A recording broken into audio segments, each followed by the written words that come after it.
project, but I'm here in another capacity. I am actually here as your moderator, and I would love to welcome everyone to our 2021 Father's Day panel brought to you by none other than Rosemary's Babies Company, which is a local nonprofit organization focused on supporting teen parent families in Greater Cincinnati and the tri-state area. RBC provides 24/7 support from emergency resources such as car seats, diapers, milk, and weekly parenting sessions. So the organization has served over 800 families since opening their doors in 2016. But today, I'm very excited, and we're very excited to host this amazing conversation entitled My Legacy Matters. It's Breaking Generational Curses and Building Generational Strength in honor of Ohio Responsible Fatherhood Month. Now, the purpose of Ohio Responsible Fatherhood Month is to encourage Ohioans to learn more about fatherhood issues and to show support for many individuals and organizations to help fathers be better parents, better partners, and providers. So I'm proud to say that Rosemary's Babies Company hosts this panel annually, and everything disappeared. Okay, annually, and it happens the day after Father's Day in order to support the Ohio Responsible Fatherhood Month initiative. Okay, so let's start things off by introducing our amazing panelists. First, I'd like to introduce Mr. Eddie Koen, who is the CEO and president of the Urban League of Greater Cincinnati. Hey, Eddie. And then we have Mr. Deon Mack, who is a Cincinnati police officer. He is with the Cincinnati Police Department. And then we have Ronald Bryant, who is the president of Bryant Insurance Group. And of course, again, I am your moderator today, Chris Stiles. Okie dokie. Gentlemen, hello, hello, hello. And I'm going to ask you each to just tell us a little bit about yourself. And after you answer that question, just tell us, how has being a father given you strength personally and professionally? So let's jump right into it. We start with Mr. Deon Mack Sr. Well, hello, everyone. Again, my name is Deon Mack. I'm in my 23rd year of policing. I currently work at the Cincinnati Police Department, and I'm currently assigned to the District 5 area. Okay. And along with that, tell us a little bit about how being a dad or a father has given you strength professionally and personally.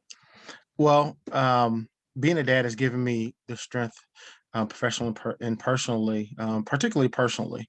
It really helped me to mature, particularly being a teenage dad. When we're young, we're immature. And having a son, and it's really kind of amazing we're having this conversation at this point, because I was just having this conversation with my oldest son, and I was expressing the same sentiment that, though I'm not looking for you to right now have children. However, when that time comes, you will find yourself develop into a man. It really does mature you. And it allows you and forces you in many cases to think beyond yourself, but to think about this human being that you just brought into the world. Professionally, it's just helped me with how to deal with people on the street, to be honest with you. Okay. You talk to them like they're your kids. Now, I done told you once. Well, I tell you, it helped my patience. Because I really, before then, I didn't have as much patience. Okay, well, thank you for that. Ron, can you answer the question? Just tell me a little bit about yourself, and then tell me how being a father has given you strength professionally and personally. Absolutely, and happy Father's Day, gentlemen. Same. And forgive me being underdressed. I think I get the award this time for that. But I am live in Las Vegas, so I'm really taking into this Father's Day by getting away. So, professionally, that's interesting, because professionally, you work with people, or when you work with the public, you realize sometimes their attitudes are much like your children, and having to be able to balance working with adults and understanding that you kind of have expectations for them, and you realize it's not the same for everybody. So you have to kind of balance yourself and reiterate some things and kind of put yourself in check when you're working with people professionally, and particularly people in the public. So my children give me a lot of practice with that. So it's definitely helped me in that regard professionally. And I say personally, it's really enhanced my sense of responsibility, particularly at age 19 when my oldest daughter was born. You just realize there's so much now that you're responsible for beyond yourself. And it really takes a village and a community to help you to make it. So grateful for all those who've been around to help me. And my oldest daughter is now, she'll be graduating college. So something worked somewhere along the way, but it definitely was because of a lot of help around me. So thankful for this organization, because I'm willing to help young men any way I can so they can get some of the results that I've gotten. Wonderful. Thank you so much. Thank you for that feedback. And Mr. Eddie, share a little bit about yourself and then how being a father has strengthened you professionally and personally. Yeah, so I'm the president and CEO of Urban League of Greater Southwestern Ohio. Personally, I have 3 kids, so I was a teen parent. Had my first kid in high school, and then who's 23 now. And then I have 2 little ones, one who is 2 today, and then I have one who is 5 years old. Would say personally and professionally, I think from a personal standpoint, it's just continuous improvement, right? It's just there's like no manual of being a good dad. It's like my dad was imperfect but loving. It's like how I like to describe him, and just kind of learning and trying to iterate, right? Because your kid has different personalities. So when you think about managing people and working with folks, kind of to what Deon said, is like you got different folks who care about different things, right? It is, and you have to deal with it. You can't run away from your kids. You gotta deal with it. So I think just like continuously improving myself and my communication with them. That's kind of, I would say, professionally. I think on a personal level, it's just to not be selfish. It's funny, I was watching this video that was pretty dope, and I don't really watch the Red Table talk on Facebook, but it was a conversation, you all should check it out, with Will Smith and Kevin Hart. They were talking about having kids, right? And I think they called it the adversity paradox, right? Of just like a lot of Black men, most of us, I would gather to say, have grown up with some form of deep adversity, right? And now I have these smaller kids, right, who don't have the same adversity, and you want them to learn because that made you better, right? But like figuring out how to make it applicable in their lives, right? How do I teach the same values that were great for me, but not in such a traumatic way? They don't have to learn it that way, right? So it's taught me to adapt my parenting, right? I don't have to do everything that my parents did with me. Understand. And we're going to touch on a little bit of that too as we get further into the panel discussion. Right now, I'd like to welcome another panelist who's joined us, Mr. Aswad Mack, who's the interim board chair for RBC and the operations manager for Toyota. Welcome, welcome, welcome, and thank you for joining us. So now that you're here, you're welcome. Now that you're here, just tell us a little bit about yourself, and then the rest of the gentlemen have already answered, but also if you could answer, how has being a father given you strength personally and professionally? Right. So first of all, I apologize for being late. Apologize for not having my video available to me right now, but absolutely. So yes, as you mentioned, so my name is Aswad Mack. So I'm born and raised Cincinnati, Ohio. For our Cincinnati people listening, we always ask high school. I went to Walnut Hills High School, graduated from Walnut Hills. Earned my bachelor's degree and master's degree in engineering. With that, I've worked for a few different organization companies throughout my career, currently working as that operations excellence manager within Toyota. So I am an active father of 4 children. 3 of my children are under the age of 10. My oldest baby is 21 years old. And so I've dedicated a portion of my professional life to working with nonprofit organizations to increase the awareness of STEM and STEAM opportunities to our underserved or underrepresented minority children and communities throughout the U.S. So that's where my passion lies. So how it has affected me? Being a young father, it has made me extremely patient. Right, it's made me extremely patient, empathetic, a lot more thoughtful, and adaptable in a lot of different situations. And I've been able to apply that patience as I am coaching and leading my children, and also in my professional life, to be able to listen and seeking to understand before and receiving data, understanding data before making those immediate actions moving forward. So. All right. Well, thank you. It looks like patience has a high vote this evening because having children does help us be more patient. So, gentlemen, as we move on to our next question, I want to start with Deon. So we know that today's panel, the focus is generational barriers and building generational strength and wealth. So Deon, what does breaking generational barriers and building generational strength mean to you, especially in regards to your children?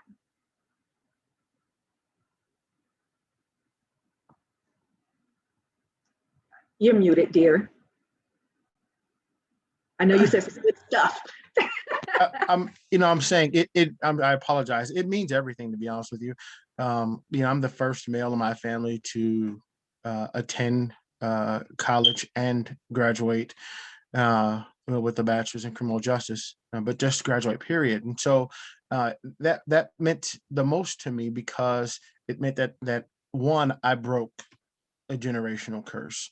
It's something that no other male in my family had accomplished that I know of. But then it also sets a bar high for my sons. I have 2 boys, one 24 and one 9 going on 90. But again, it sets a bar very high for them. Telling them that education is the most important thing as it relates to opening doors for the future, and so that's what breaking the generational barriers means to me. I mean, and it runs through again my family. My sons regularly see me doing things like this, whether it be me giving a presentation online, whether it be on the news, or whether it be just in my work in general. And again, it's all done to set the bar high for them. Great, thank you. So Eddie, I'm going to move to you and ask you a question along those same lines. Have you been, or would you say you've been successful in breaking a barrier in your family? And if so, what has that been? Yeah, absolutely. So a barrier, I would say I'm the first in my immediate family to graduate high school. So my mom didn't graduate high school, my dad didn't graduate. Brother who lived in the house went to prison, did not graduate middle school, and my sister got always her senior year and didn't finish. So I was literally the first in my family to graduate high school, and then went on to college and law school and all that stuff. So, but that was really because of my parents actually pivoted. They just kind of said, we have hit bottom. We've kind of been unsuccessful in getting kids through school. We're going to do something drastic and move to a different place.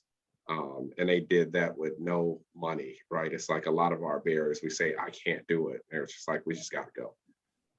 So I would say breaking generational curses, jail or prison. I did go to jail, but luckily it was when I was younger and a juvenile, got my record expunged, right? But as an adult, finally broke that curse. It was almost every family member on my mother's side had some type of record. But I think the best, if I think about breaking a barrier, in my family was just like the freedom from comparison. I mean, I know that sounds kind of esoteric and broad, right? But it's just like this freedom of not saying I have to look at this person, right? Because if it was just about not going to jail, I could just not go to jail and feel good about myself, right? But to say like I have my own standards of what I want to do and want to accomplish, right? And to be able to do that, and that's a different type of freedom, like a freedom from caring about what others see you as or think as you being successful. I just remember folks are saying, this guy's gonna be in school forever. He ever gonna get a real job? You know what I'm saying? And just pushing. So that's probably what I'm most proud of. All right. Congratulations. That's fantastic. Congratulations to you and to Officer Mack. Now, Ron, along those same lines, as we talk about breaking generational barriers and strength, do you see any of your strengths in your children that are intergenerational?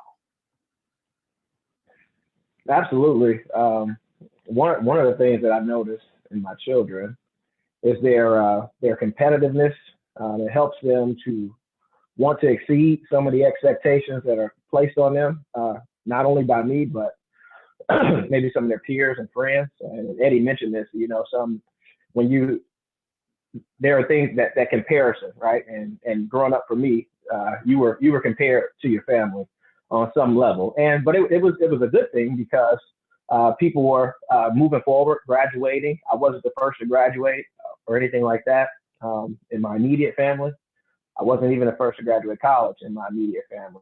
But some of the cousins who were raised around us, they were doing good things, all because of our parents really focusing on everybody going to high school, going to college, and getting a good job. That's what we were told. And so I was one of the first in my immediate family to own a home and to start a business. And so my children were able to see that. And so they've definitely taken a lot of initiatives on their own and really worked on some of their own goals and things that they plan to do. So that's been really exciting, seeing how they're interested in taking things and going another step further. So been excited about that. Fantastic. So Aswad, I have a question for you. So as many young fathers are kept away from their children for various reasons, say failed communication between parents, prevention by grandparents or guardians, or work or school activities, how does a father break these barriers that seem to happen way too often and consistently?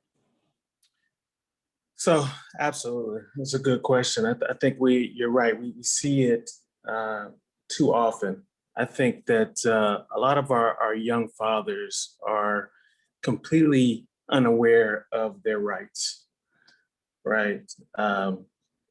In many situations, I think that as being young and unable to process the emotions of having a baby, unable to process the feelings or emotions of what that impact is for the rest of their life, the kid's life, or their partner that they're dealing with. I think that a lot of times our young men prematurely remove themselves from those uncomfortable situations without contemplating and thinking about those long-term implications, so to speak. So I think it's important that as we and I practice this as we speak life into young men and in these situations, that we teach them to kind of be still for a minute, to be still, study, reflect, understand what your rights are, think about the future of your children, think about the future of your partner.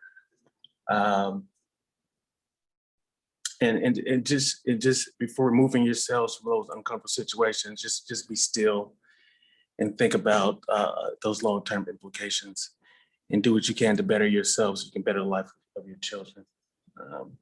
That's important. That's very great advice. But a question following that up, can a father be blamed for being irresponsible when these barriers are put into place?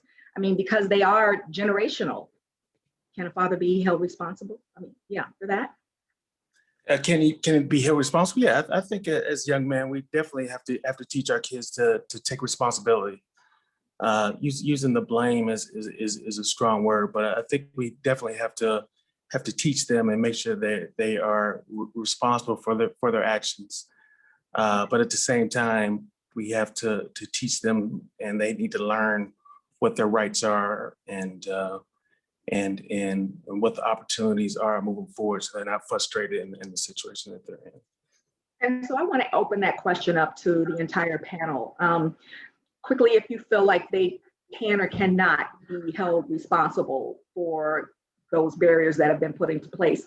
And again, to ask each of you, how do they maintain a relationship with their children? Once these barriers are in place, what can a father do? And Aswad mentioned some of those things, but do the rest of you have any input?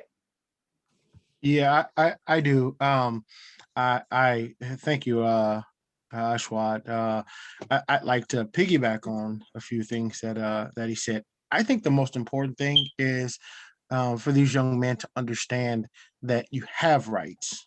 That's the first thing. And then once you understand that you have rights, go after securing those rights. It's long held in our communities, in our juveniles, our young men social circles, that going after your rights, whether it be going for child support, going for custody, etc., is kind of taboo. Like, you don't want to do that. You don't want to go down to the child support, to the man, to etc. And really, it's not the case. So I've been on both sides of the coin. I've been on the side of the coin where my oldest was born out of wedlock.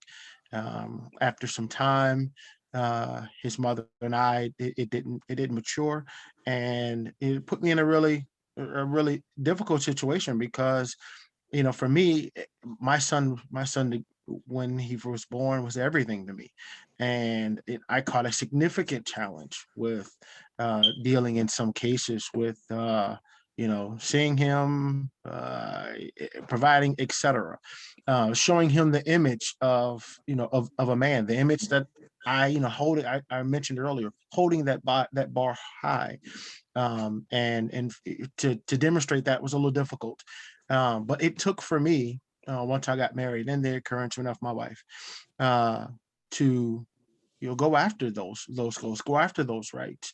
And once I secure them, I saw a whole different side of parenting, because now I was able to make decisions that were denied to me times ago. It was no longer, you can't come see him, or he doesn't want to see you, or etc. Those things were out of the window. And so now whenever a barrier was presented, I was able to get over that barrier, move forward, and establish the relationship with my son that I so dearly wanted. And now being married, and in getting to do some of those things that I missed with my oldest, really kind of just gives you, it really gives you that warm and fuzzy, to be honest with you, because it's like, wow, I can't believe I missed these things with him. And so now I give my everything. I give an extra scoop, on top of doing things with my current son. I mean, my youngest son, simply because, one, I kind of want to overachieve. I want to give him the things that I couldn't give my oldest. Not that I didn't want to, it's just I couldn't. So yeah. So I think some of those barriers can interfere with the relationships. And the second question is can those men be held responsible? And the answer to that question, I'm going to ultimately say yes. I understand the barriers, but you have to understand you have rights, and you have to go after your rights so that you can get over those barriers. Yeah. I'll add on that too. Eddie, Yeah. I just wanted to make sure, as much as we talk about the rights, because each of you are mentioning that they need to know about their rights. And in an effort for our young fathers to know about their rights, don't forget to stop by the RBC Resource Fair tomorrow, because we'll have Children's Law Department there in the Talbot House, and they'll be there from 5:30 to 7:30 to respond to that particular statement that you need to know your rights. So I just wanted to make sure that everyone knew about that and put that reminder out there. So go ahead, Eddie. Right. Thanks. Right. Visit people who want to help you, Rosemary, Brent, down at Brent Meggood, who's, under City Links, also a great guy to talk to. So I think about it in two ways. There's the legal construct, right, of just, which I don't think is, most of the time it's not ill intent, right? But it's not the norm. But I always say the best thing that I've done when I talk to young fathers was put myself on child support, right? Back in the day. And so it was less of a conversation around I want joint custody versus I want to put myself on child support, which the custody came with it, right? I agree with Deon wholeheartedly, like the stigma around it. It's just, it just made things so much easier, right? Because you're still going to support your kid outside of child support, you know what I mean? But you at least have a basis of things that is just coming where there's not they have to ask. I used to have this terrible view of like, what, I'm doing everything I'm supposed to. Every time you ask me for something, I give it to you. It's not the damn point, you know what I mean? Especially having kids in my home now, they need that continual support. But more importantly, it's just like the moral way, the consistency of showing up constantly. And this was something that I had to learn over time. I'll never forget, like me and my first kid's mom, we are great friends, great relationship now. But I remember there was a particular point where her brother said to me, hey, you need to get your stuff together because your son is kind of losing, he's kind of losing hope of like what's going on. And I had 1,000 excuses about we're fighting, she's not answering my calls. When I come in, it's sporadic. And he sort of said, it doesn't matter, right? You better work through it because all your son sees is like the time is decreasing over time. And that was really transformational. Even with technology, it never will replace physical, but we have it so much easier to do the things that will develop the habit. And a lot of us Black men, we have to learn how to father, even though some of us had dads in the house, but they weren't very engaged. So it's like learning how to father and be a dad all over again. So I did something that was crazy. I copied engaged fathers, right? So I didn't know how to do it. I looked to guys who seemed to be engaged in their kids' life. If they went to go take them to ice cream, I would try to do that with my son. And, before I knew how to be a good father, there's an imagined burden, I think that Black men in particular wear, is that I don't know how to do this, or I am broke and I can't provide. It's very irrational, right? You think about brothers who date sisters for 10 years, and you're like, why ain't that brother proposing? Because he's broke. And in his mind, it's irrational. It's like, I'm not where I need to be financially. And that, as crazy as it sounds, that kind of leads to like this absenteeism. So it's just knowing, copy and engage fathering, and knowing that boring things matter. I have a 5-year-old now who's been to 7 countries. And her favorite thing that she says that she's done with her dad is a picnic outside in the backyard, right? So it's just knowing that it doesn't, we have this burden that it costs a lot of money, that I have to be able to take my kids to Kings Island, and take them to the fun thing. It's just like little things. It's so easy to maintain a relationship with your kid. That's wonderful. Thank you. Thank you so much, Eddie. And we're going to move on to another question, unless Ron, you had some feedback on that. Did you have some feedback on that, or you want to move on to the next one? We got a lot of we can go to the next question. I think they did a great job. I think they did too. Thanks, guys. All right. So the great thing is, Deon, you brought it up last year, or not Deon, I'm sorry, Eddie, you brought it up last year.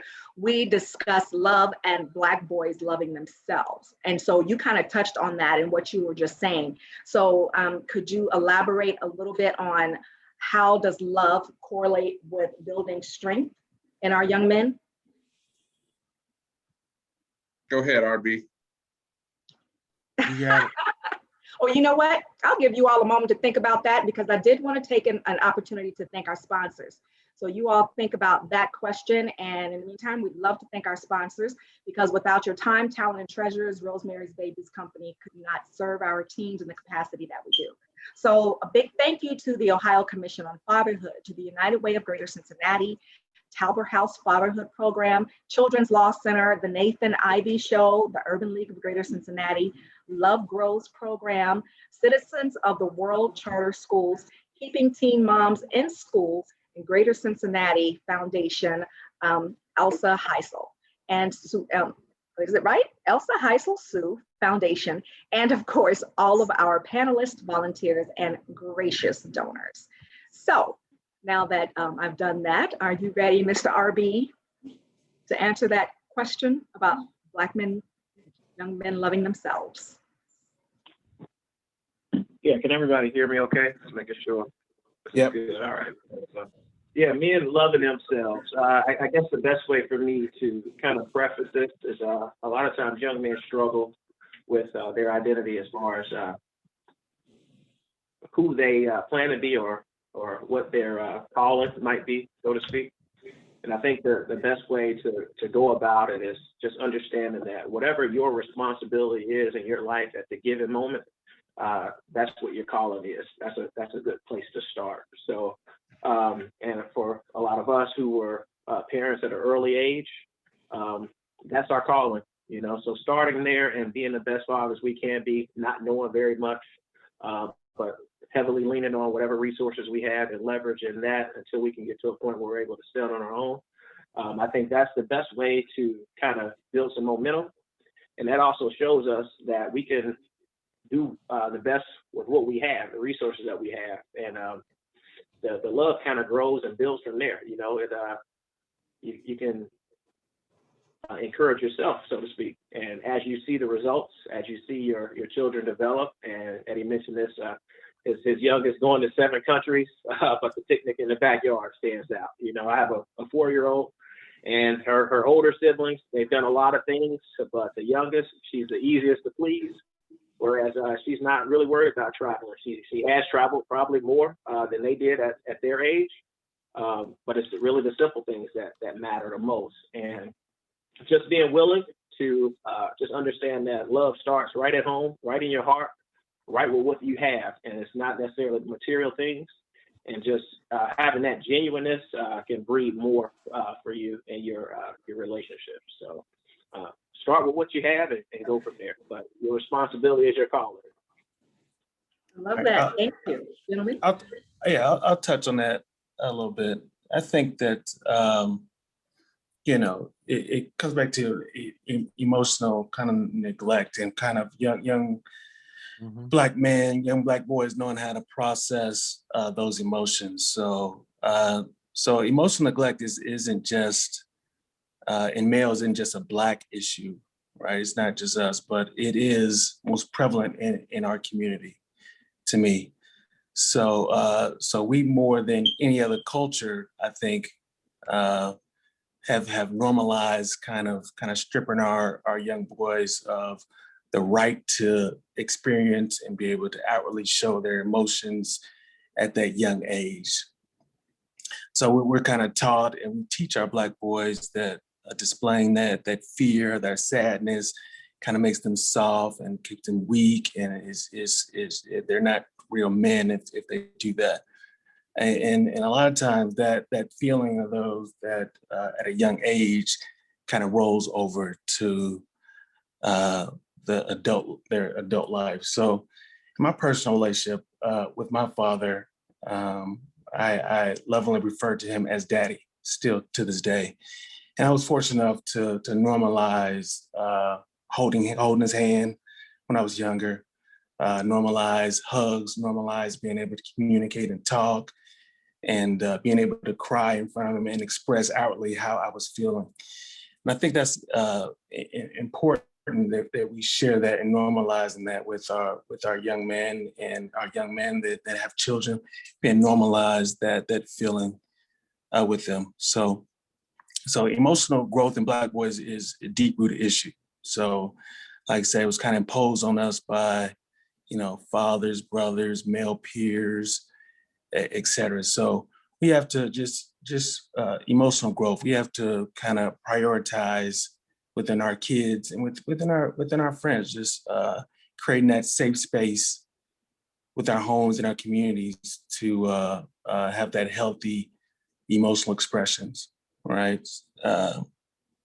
To just for to prevent our kids as that age when they're going into adulthood, or maybe just have had a baby, just not being able to express themselves and fall into that type of depression or things like that. So we have to, number one, to me, to break that cycle of emotional neglect and learn how to encourage that emotional development within boys to be able to kind of achieve that love for oneself.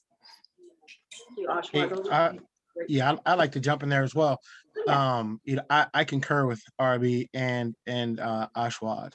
It's just historically, even from when I was a kid, I did not necessarily grow up with my dad, and I honestly can't tell you. I remember when my dad, who is passed now, I can't tell you when I heard him tell me he loved me. As a result, I make it a point for my sons to hear me tell them my son, every night before he goes to sleep and every morning when he wakes, before he goes out the door, he knows that I love him. I tell him I love him. And it is so important for us to do that with our young boys. I saw a post the other day that says, hey, when you're teaching your son, you're also teaching his son. And that is hugely important, because if he doesn't hear me tell him that I love him, then he may not move that to his son. So his son then may not hear that as well. And honestly, in what I do day to day, I feel that honestly, our young men out here in the streets just have not been told that. So even to have that emotion to spread amongst their peers or even their children becomes very difficult, because it's something that they're unfamiliar with. So it is very, very important. And it is a very small gesture just for a parent, and even not even a parent, even a part of the community, because it takes a village, even a part of the village, to express to these young men, whether they get it, whether they understand it or not, but to hear, I love you. I totally agree. Words of wisdom from you gentlemen. I am loving it. Eddie, did you want to jump on that? I mic dropped on that one. All righty. All That was righty. great. That's fantastic. Thank you so much. And if you all who are watching, if you are enjoying this discussion and you want to sow into Rosemary's Babies, you can cash app us at Rosemary's Babies Co. I ran out of breath on that. That's Rosemary's Babies Co. And of course, you can also make donations by visiting the website. Okay. So I wanted to move on to another question. Unfortunately, we are running out of time. I hate it when that happens. But I do have a question for you, and this is for the entire panel. So all of you were young fathers. At what age did you begin to think about generational wealth? Was it right after you had your baby, or did it take you some years to even understand the concept? And as a young man, I can understand that. Who wants to jump on that first? I could definitely take this. Oh, there you go, RB. All right. This is right up my alley. This is definitely right up my alley. Generational wealth, I think that the term is used loosely, but that's something I thought about in personal finance as a teenager. I managed my mom's finances, so that was always a part of my consciousness. And I met a gentleman in college when I was 20 years old, and he came to campus to speak to a group of young entrepreneurs, and he mentioned that he had all three of his children's college education paid for. And at the time when he came to speak to us, he was with his wife, and his wife was pregnant with the first child. So that kind of like blew my mind. Like, what? All three of their educations are paid for, and your wife is pregnant with the first child. So at that point, my daughter was a year old, and I knew I was going to be a real estate investor, like no question. So. But it's always been something I've been cognizant of, and I try to teach my children the importance of not just working, not just being consistent, but maybe some entrepreneurship. You can do things in addition to what you do at work.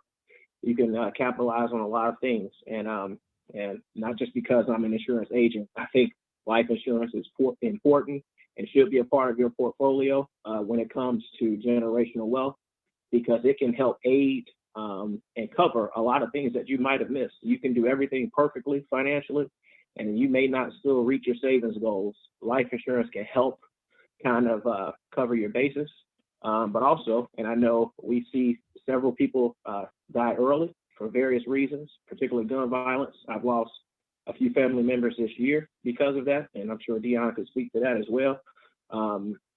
Sometimes it's just neglected in our community, because I won't say we don't take it serious, but it's just not at the forefront a lot of times. We're thinking about taking care of other things, and it's something that we want to get back to. So we can kind of put it on as an afterthought or on the back burner. So if we could really think and act on those things a little bit better, we can see our generations in the future do better, because you can't obtain generational wealth without a plan. And but you can definitely have some generational debt. So we don't want those who remain that we love to be tied down with the things that we didn't take care of. All right. Now I'm going to ask that, thank you so much for that. We've been calling him RB, but Ron, thank you so much for your input on that. And then I'm going to ask you other gentlemen if you have a quick response to that, because I do have some individual questions I'd like to ask each of you before we run out of time. So if you wanted to just kind of piggyback on what Ron said, you are more than welcome to do so at this moment. I'll jump in real quick. I was late. I was late to the party. I got out of school. I still didn't understand the generational wealth. I understand personal, finance, but did not understand generational wealth. It honestly wasn't until I got with my wife, or I got married, that I really understood, how to set up generational wealth. I became a business owner. There's so many things that I saw, like, wow, okay, I can set this up. I can call it a laundromat business, or a dry cleaning business, or this kind of business. And then I can set that. My child can grow up in that. In fact, not only can my youngest son grow up, but then my oldest son, he can understand how this works and see whether he wants to do this type of work or not. What he would understand is okay, my dad did it, I can do it too. And I also then now always have something available for him. All kind of things happen in life, and we all hit those bumps in the roads. And when we hit those bumps in the roads, to be able to have a safety net, to be able to have something to catch your children, and to be able to allow them to land on their feet and continue moving on, is so gravely important. Thank you for that. I'll touch on that real quick. I think I was late to the party as well. I'm still developing in that arena, and trying to develop that, more aggressively develop that generational wealth and that thinking way for myself and my family.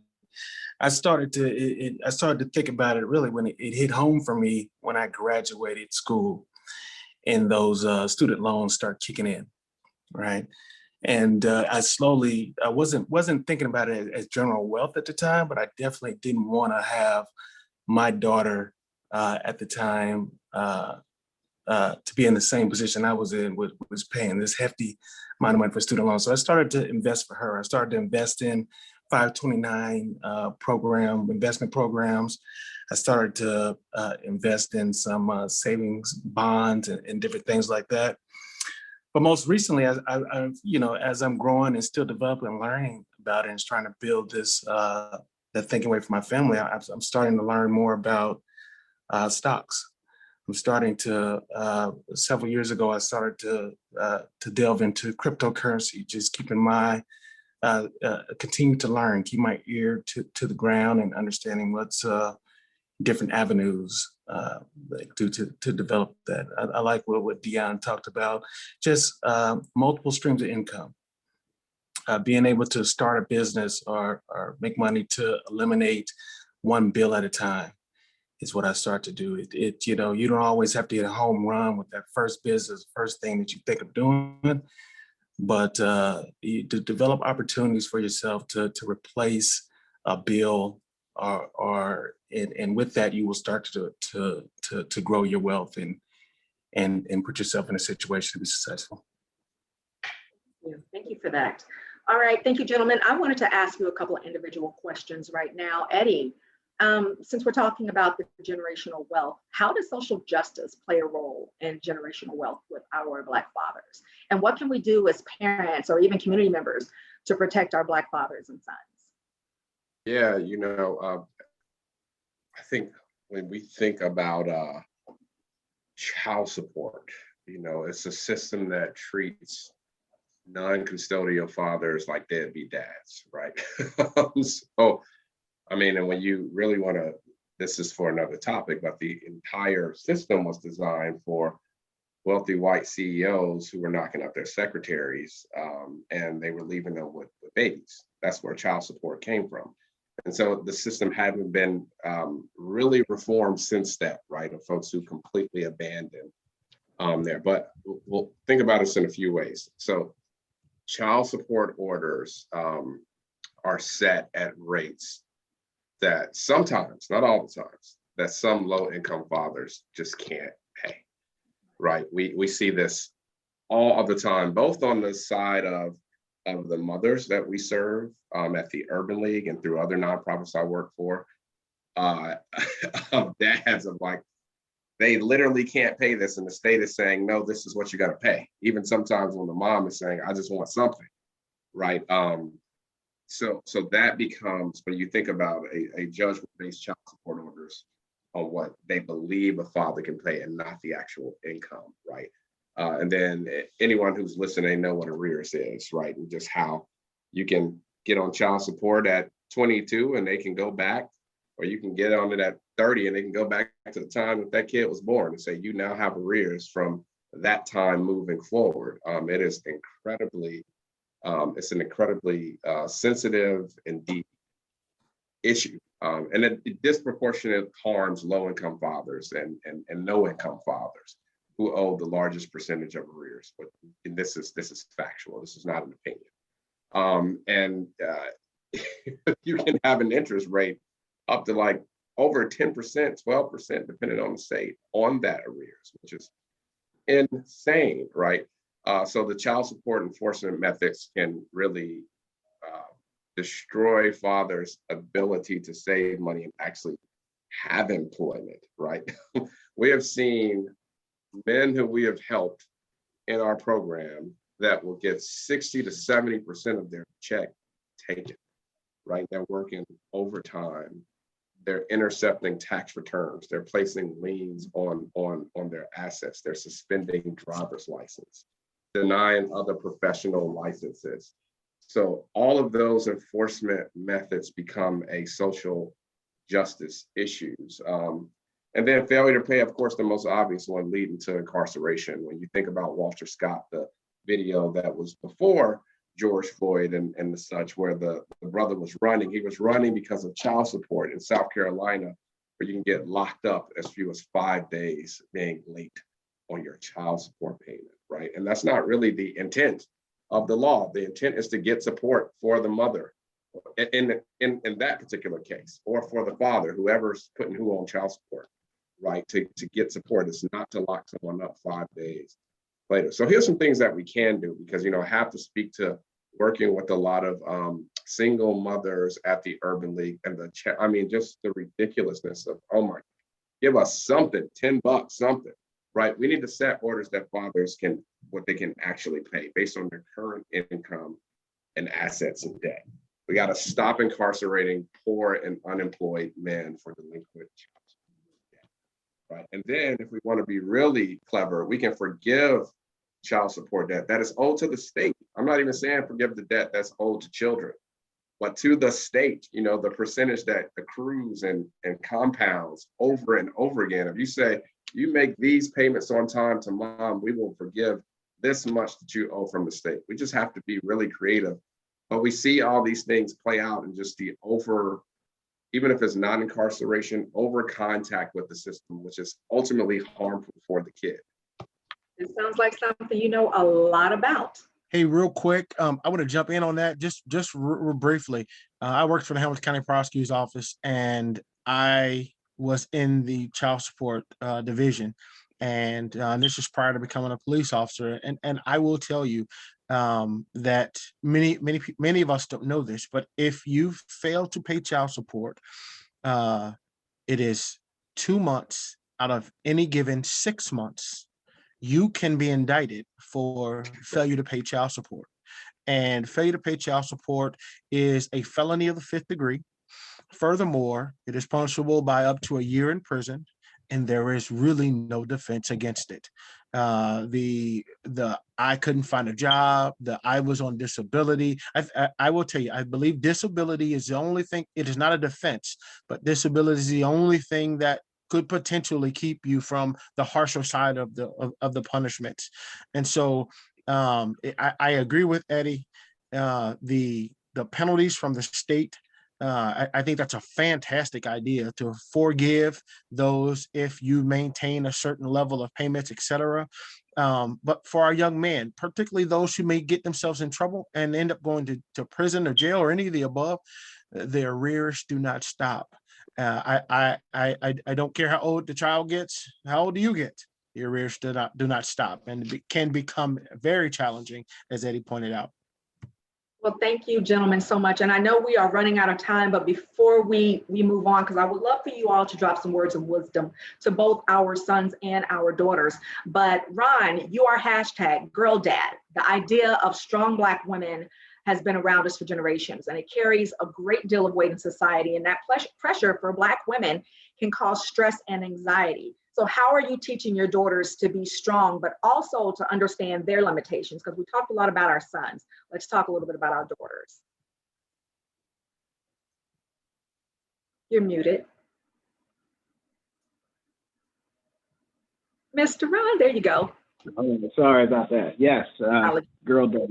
Invest in Black women, no question. One of the things that I tried to introduce early was entrepreneurship and education. And you know, women, they in some cases they struggle with their confidence for various reasons, and some of those are due to the challenges that they face in the public, whether that's school or the workforce. But understanding that they're just as capable, and getting small wins along the way really helps build the confidence and knowing that they can compete just about with anybody. And so once they see that they can do it, and it's preached around the household, I think the confidence grows. And so building an environment that says you can do whatever, and we're starting to see that in public offices, obviously, and in other places. So with Kamala Harris being the VP now, elected vice president. So I mean, we know that our women can do great things, and we've seen it not only from our mothers, but also our daughters. And so as we continue to grow as men, the main thing is making sure we work together. Whatever the obstacles are that we face, as long as we work together, we can achieve things together. So we can definitely keep the emphasis on moving forward and overcoming the hurdles. We all grow and we all win. So. Thank you so much. And I hate to rush you all, so we're just going to ask, I'm going to ask Aswad to answer this last question, and then we'll move on because we have some prize winners to announce. And of course, again, we want to thank you all for being here. So Aswad, if you could just take a moment to briefly speak some life into a young father and mother who's struggling to find strength or succumbing to hardships, what would you say? Right. So I think coming out of this pandemic, it is a lot of us are experiencing the negative emotional effects of just being isolated, having financial burdens put on ourselves, maybe a young parent feeling lost, not knowing what the next steps are or what the future holds. And I would say that those feelings are natural. So we have to normalize and understand that speak to the kids, you're not alone in this. Here at Rosemary's Babies, we want to open our arms, and we're going to open our ears to be able to listen to you. We are here for you to support you. normalize being able to raise your hand and ask for help, and understanding that you will not be turned away. We will do everything in our power to be there for you, to help you and give you the guidance and support you need to see yourself through this situation. Perfect. Thank you. Thank you so much. Thank all of you gentlemen for your dynamic conversations and words of wisdom. This has been an amazing panel, and we actually came up with some content for our next year's conversation. We all know that it takes a village to raise a child, but responsible fathers are a vital part of that village. So gentlemen, your work, your love, and your sacrifices, they matter. So I encourage you to keep on doing what you're doing. And once again, happy belated Father's Day. And to all of you watching, remember to share this discussion on your page. Hashtag My Legacy Matters. Hashtag That's My Dad. And you can donate via PayPal or Cash App to Rosemary's Babies Co. Or you can visit the website.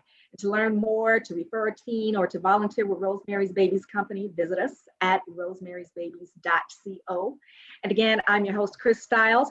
But before I get out of here, I am again encouraging you to hashtag My Legacy Matters, and I have to announce our winners. So the winners of our official dad bag are Terrell Jackson and Donovan Saxon. Woohoo! Congrats. These are the winners of My Legacy Matters Dad Contest. And addition to their official RBC Dad bag, they are walking away with a $50 gift card to Amazon. Isn't that fantastic? So thank you, gentlemen, all again. Once again, my name is Chris Stiles, and I will see you all next year. And remember, your legacy matters. Mine too. How can we contact you? How can we contact each of you briefly? Email address, phone number. My email address is D as in Deon, MACK1003 @gmail.com. It's the best way to get in touch with me. Thank you. So yeah, this is Aswad Mack. So my email address is ASWAD, last name MACK @gmail.com. Please contact me. Yep, Eddie is EKOEN @ulgso.org. And of course, Rosemary's Babies Company. Your email address, contact information. Okay, maybe I'll do that part. rosemarysbabies.co. rosemarysbabies.co. And I'm Chris Stiles, and if you are looking for me, I am Chris, KHRYS, at the Cassie Project. That's Cassie with a K, ASSIE.org. All right, guys and dolls, thanks again. Don't forget to share, hashtag My Legacy Matters. And I hope you all are sharing it too as well, my panelists, sharing it. And that's my dad. And congratulations again to our winners. Thank you so much. Thank you so much. It's been an honor on the panel. Always glad to join.